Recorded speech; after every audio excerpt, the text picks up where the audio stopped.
அனைவருக்கும் வணக்கம். அசுரன் படத்தில் இறுதி காட்சியில் ஒரு வசனம் வரும். நம்மகிட்ட கார்டு இருந்தால் எடுத்துக்குவானுங்க, ரூபா இருந்தால் பிடிங்குவானுங்க, ஆனால் படிப்பு மட்டும் எடுத்துக்கவே முடியாது சிதம்பரம், அதனால் நல்லா படி அப்படின்னு. அந்த வசனம் யாருக்கு பொருந்தோ இல்லையோ, நேற்று தமிழ்நாடு முழுக்க பரபரப்பாக மாறி இருக்கிற நீதிபதி ஸ்ரீபதி அவர்களுக்கு பொருந்தும். பழங்குடியினத்தின் முதல் பெண் நீதிபதி என்கிற பெருமையை பெற்றிருக்கிறார் 23 வயதை சார்ந்த மாண்புமிகு நீதியரசர் ஸ்ரீபதி அவர்கள். இருளர் சமூகம், பழங்குடியின சமூகம், மலைவாழ் சமூகம் என்றாலே குற்ற சமூகமாக பார்த்த ஒரு காலம் இருந்தது.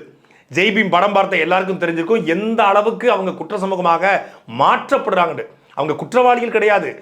ஒரு காலத்தில் யாரோ அந்த சமூகத்தில் ஒருத்தர் தவறு செய்திருக்கலாம். எல்லா சமூகத்திலையும் தவறு செய்யக்கூடிய நபர்கள் இருக்காங்க, எல்லா சமூகத்திலையும் குற்றவாளிகள் இருக்காங்க, எல்லா சமூகத்திலையும் திருட்டு சம்பவம் செய்யக்கூடியவங்க, எல்லா சமூகத்திலையும் கொலை செய்யக்கூடிய இருக்காங்க. ஆனால் அந்த ஒருத்தரை வைத்துக்கொண்டு ஒட்டுமொத்த சமூகத்தையும் தீர்மானிக்க முடியாது.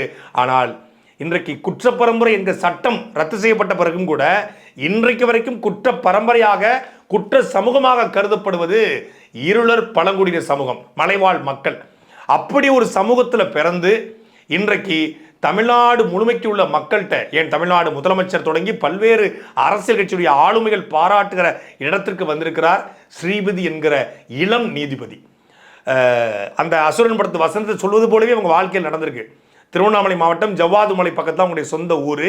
அங்கே ஒரு அணை கட்டுவதற்காக அவங்களுடைய சொந்த நிலத்தை அரசு எடுத்துக்கிச்சு. அப்போ இருந்த விவசாய நிலமும் பறி போயிடுச்சு.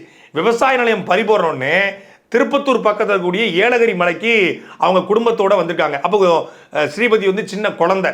அவங்க அம்மா மல்லிகா அவர்களும் அவங்க அப்பா காளி அவர்களும் 3 பிள்ளைகளோட இந்த திருப்பத்தூர் பக்கத்தில் இருக்கக்கூடிய ஏலகிரி மலைக்கு வந்திருக்காங்க. ஏலகிரி மலைக்கூடிய பள்ளிக்கூடத்தை தான் ஸ்ரீபதியை படிக்க வச்சுருக்காங்க. எப்படி படிக்க வச்சுருக்காங்கன்னா, இடம் போயிருச்சு, விவசாயம் பண்ண முடியாது.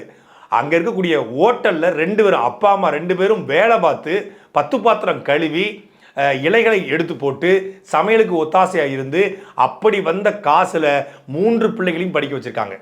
அப்படி படிக்க வச்சதில் பக்கத்தில் இருக்கக்கூடிய புலியூர் அப்படிங்கிற கிராமத்தில் ஸ்ரீபதி +2 முடிச்சுறாங்க.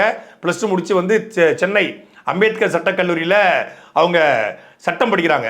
சட்டம் படிச்சுக்கிட்டு இருக்கும்போதே அவங்களுக்கு திருமணம் நடைபெறுது. திருமணம் விட்டு பக்கத்தில் வெங்கட்ராமன் அப்படின்னு சொல்லி புலியூரில் இருக்கிற அவருடைய கணவருடைய ஒத்தாசையால், அவர் கொடுத்த உற்சாகத்தால், அவர் கொடுத்த நம்பிக்கையால் தான் இந்த சிவில் சர்வீஸ் தேர்வையே அவங்க எழுதியிருக்காங்க. தேர்வை எழுதுவதற்கு தேர்வு அன்னைக்கு 2 நாள் தேர்வு டேட்டு, எக்ஸாம் டேட்டு, அதுக்கு சரியாக அன்னைக்கு தான் அவங்களுக்கு குழந்தை மகப்பேருக்கான தேதியும் மருத்துவரால் கொடுக்கப்பட்டிருக்கு. பரீட்சை போய் எழுதுறதா இல்லை குழந்தையை பெற்றிருக்கிறதாங்கிற சூழ்நிலை இருக்குது. 2 நாளைக்கு முன்னாடி குழந்தை பிறந்துருது. இப்போ நாளை கழிச்சு பரீட்சை அப்படின்னா இன்றைக்கி குழந்தை பிறக்குது. ஒரு இளம் தாய், ஒரு முதல் பிரசவம், எந்த பெண்ணும் போய் தேர்வு எழுத முடியாதுன்னா உடல் அவ்வளவு வலிகளோடு இருக்கும், ரணத்தோடு இருக்கும். குழந்தையை விட்டுட்டு போக முடியாது. 4 மணி நேரம் பரீட்சை எழுதணும் அப்படின்னா பயணப்பட்டு போகணும் வீட்டிலேருந்து. சென்னையில் பரீட்சை. அப்போ குழந்தையை தூக்கிட்டு போய் பரீட்சை எழுத முடியாது சொல்லிருக்கு. அப்போ பரீட்சையை கைவிட்டுலாம் அப்படிங்கும்போது, இல்லை, இந்த பரீட்சை தான் நம்ம வாழ்க்கையை மாற்ற போகுது என்று அவர் கணவர் கொடுத்த நம்பிக்கையின் அடிப்படையில், நான் குழந்தையை பார்த்துக்கிறேன், நீ போயிட்டு வா அப்படின்னு சொல்லி குழந்தையை விட்டுட்டு சென்னைக்கு போய் பரீட்சை எழுதிட்டு வந்திருக்காங்க. போகும்போது வழக்கறிஞராக போன ஸ்ரீபதி வரும்போது நீதிபதியாக திரும்பியிருக்காங்க. கேடில் விழிச்செல்வம் கல்வி ஒருவருக்கு மாடல்ல மற்றையவை என்று வள்ளுவர் தன்னுடைய 400வது குறளில் சொன்னது யாருக்கு பொருந்தோ இல்லையோ, ஸ்ரீபதி அவர்களுக்கு பொருந்தும். நம்ம பணம் சேர்க்கலாம் கோடி கோடியா, நம்ம ஆடம்பரமான வீடுகள் கட்டி வைக்கலாம், நம்ம மிகப்பெரிய அளவில் நகைகளை வாங்கி குமிக்கலாம். நகைகள் திடீர்னு தங்க விலை ஏறி போச்சு, தங்க விலை குறைஞ்சி போச்சுன்னா நகை வச்சிருந்து பிரயோஜனம் கிடையாது. நகையை ஒருத்தன் களவாண்டு ஓடிட்டோம்னா நகை கண்டுபிடிக்க முடியாது. வீடு திடீர்னு வெள்ளத்தில் அடிச்சுட்டு போயிடும், புயலில் விழுந்து போயிடும், நிலநடுக்கத்தில் விழுந்து போயிடும். கோடி கோடியாக வீடு கட்டி இத்தாலி மார்பிள்ஸ் போட்டு கூட அதை மீட்டெடுக்க முடியாது. அதுக்கு ஒரு காலம் தான், ஒரு 35 வருஷம், 40 வருஷம், இல்லை ஒரு 100 வருஷம், அவ்வளோதான், அது பழமை ஆயிரும். அதே போல் பணம் திடீர்னு பணம் இழப்பு வரலாம், பண மதிப்பிழப்பு வரலாம். திடீர்னு அந்த பணத்தை ஒருத்தன் கொள்ளடிச்சுட்டு போகலாம். அந்த பணத்துக்கான மதிப்பு அவ்வளோதான், நம்ம செலவு செஞ்சாலும் கரைஞ்சிட்டே போயிடும்.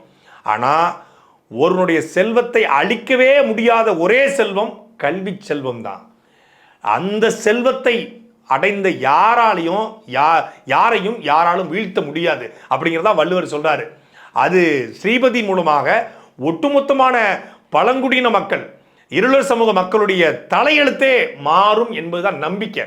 இப்போ நீங்கள் நம்ம சமூகத்திலேருந்து ஸ்ரீபதி போயிட்டாங்க, ஸ்ரீபதி போல நாமளும் ஒரு நீதிபதி ஆகலாம், நாமளும் படித்து ஐபிஎஸ் ஆகலாம், நாமளும் படித்து ஐஏஎஸ் ஆகலாம், நாமளும் ஒரு தாசில்தார் ஆகலாம், நாமளும் ஒரு கிராம நிர்வாக அதிகாரியாக வரலாம், நாமளும் நாளைக்கு வந்து தலைமைச் செயலகத்தில் பணி செய்ய முடியும், நாமளும் முதலமைச்சருக்கு பக்கத்தில் உட்காந்து தலைமைச் செயலகத்தில் பணியாற்ற முடியும், நாமளும் ஒரு மாவட்ட ஆட்சியரை வந்து நிர்வகிக்க முடியும் அப்படிங்கிற லட்சக்கணக்கான பழங்குடி மக்களுக்கான, மலைவாழ் மக்களுக்கான, அந்த குற்ற சமூகமாக பார்க்கப்படுற சமூக மக்களுக்கான நம்பிக்கையை ஸ்ரீபதி கொடுத்துருக்காங்க. அதனால தான் அவங்க கொண்டாடப்படுறாங்க.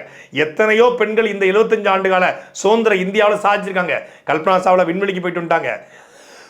இன்னைக்கு நாசா போன்ற மிகப்பெரிய ஆராய்ச்சி மையங்களில் இந்தியாவில் இந்த பெண்கள் பணி செய்கிறாங்க, இஸ்ரோவில் இந்தியாவுடைய பெண்கள் பணி செய்கிறாங்க.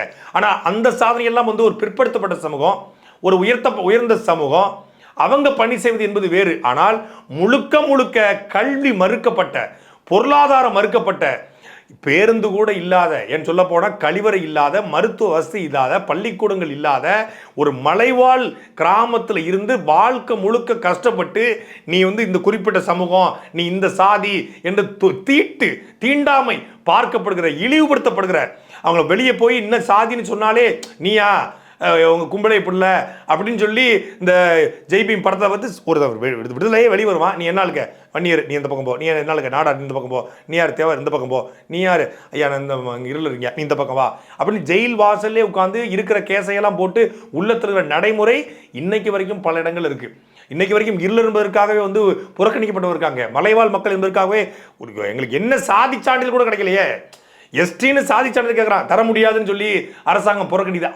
அப்படிப்பட்ட இடத்துலேருந்து வந்து படித்து நீதிபதியாக வருவது என்பதெல்லாம் எவ்வளோ பெரிய விஷயம்.